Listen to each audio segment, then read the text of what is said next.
میرا سوال یہ ہے کہ جھوٹ سے بچنے کا کوئی طریقہ بتا دیں. سچ بولنا شروع کر دیں، جھوٹ سے بچ جائیں گے. سمپل سی بات ہے.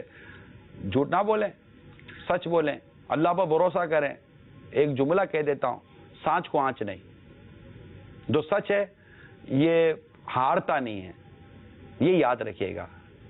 سچ جو ہے نا، مطلب یوں سمجھے کہ جھوٹ اور سچ کی ریس لگی ہوتی ہے. بظاہر آپ کو جھوٹ بھاگتا ہوا نظر آئے گا، مگر یہ جھوٹ آگے نکل گیا ہے، یہ جیتا نہیں ہے. ہر آگے نکلتی ہوئی چیز جیتتی نہیں ہے. جیتنے کا فیصلہ تب ہوگا جب لائن کراس ہوگی. ہمیشہ جیتا سچ ہی ہے. جھوٹ آگے جا کر تھک جاتا ہے. سچ کو جو ہے نا یہ ہار نہیں ہے. یہ ادھر بٹھا لیجئے، سچ کو ہار نہیں ہے. سچ بولنے سے وقتی طور پر آپ کو آزمائش آ سکتی ہے، وقتی طور پر. آگے جا کر جو راحت، جو سکون، جو مطلب عزت آپ کو ملے گی نا سچ بولنے والے کو، جھوٹے کو نہیں ملے گی. جھوٹا وقتی طور پر اپنا کام نکلوا لیتا ہے لیکن بعد میں بچ. اور پھر جھوٹ یہ منافقین کی علامت ہے. سرکار صلی اللہ تعالی علیہ وآلہ وسلم کے غزوے کا ایک واقعہ ہے کہ بعض اس میں نہیں گئے تو منافقین بھی نہیں گئے. منافقین نہیں جاتے تھے، یہ تو ڈرتے تھے، وہ تھے ہی منافق. تو انہوں نے جھوٹے بہانے کیے. سرکار صلی اللہ تعالی علیہ وسلم نے جانے دیا. مگر جو واقعی صحابی تھے انہوں نے آ کر سچ بیان کر دیا کہ ہم کیوں نہیں آ سکے تھے. اور یہ جانتے تھے، انہوں نے کہا کہ ہم جانتے ہیں کہ اگر ہم آپ کو سچ بیان نہیں کریں تو آپ کا اللہ آپ کو سچ بتا دے گا. اللہ. تو انہوں نے سچ بتا دیا کہ یہ وجہ تھی. سچ بتا دیا، آزمائش ہوئی.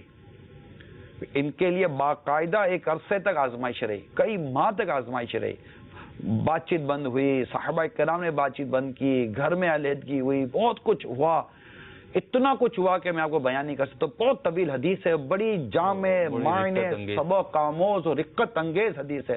بڑی کیفیتیں تھیں وہ صحابہ کرام کی. ان کو یعنی ایک ان میں سے ایک صحابی تو وہ تھے کہ جن کو جب مطلب آپ رضی اللہ تعالیٰ عنہ سے جیسے کہ وہ معاشرتی بائیکاٹ ہوا نا، تو ایک غیر مسلم سردار نے ان کو اپنی طرف سے دعوت دی. انہوں نے کہا آج مجھ پہ ایسا دن آ گیا ہے کہ مجھے کفار دعوت دے رہے ہیں، لیکن اس دعوت سے ان کا ایمان کمزور نہیں ہوا، ان کا ایمان اور مضبوط ہو رہا ہے.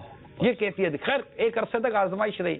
اس آزمائش کے بعد اللہ سرکار صلی اللہ تعالی علیہ وسلم پر ان صحابہ کرام کی براعت اور فضائل پر قرآن پاک کی آیت نازل ہوتی ہے. قرآن پاک کی آیت نازل ہوتی ہے اور سرکار صلی اللہ تعالی علیہ وسلم نے اپنے صحابی کو فرمایا کہ جاؤ.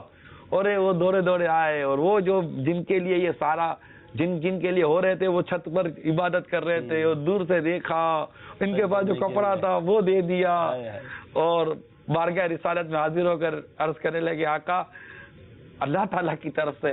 ارے وہ جو رقت، وہ جو رونا. مدینے کی گلیوں میں ان کے ایمان کا مطلب اعلان ہوا. صحابہ کرام کو بھی اتنی خوشی ہوئی کہ دور دور سے وہ مبارکبادیں ملی، گلے مل مل کے مبارکبادیں ہوئی. یہ سچ کی برکت الحمدللہ سچ پر رہی ہے، ڈٹے رہی ہے سچ پر. ایک نہ ایک دن سچ آپ کو اونچا کرے گا، اور جھوٹ کی بنیادوں پر جو اونچا ہوا ہے نا، ایک نہ ایک دن جھوٹ اسے دھسا دے گا. اللہ تعالی ہمیں سچ بولنے کی توفیق عطا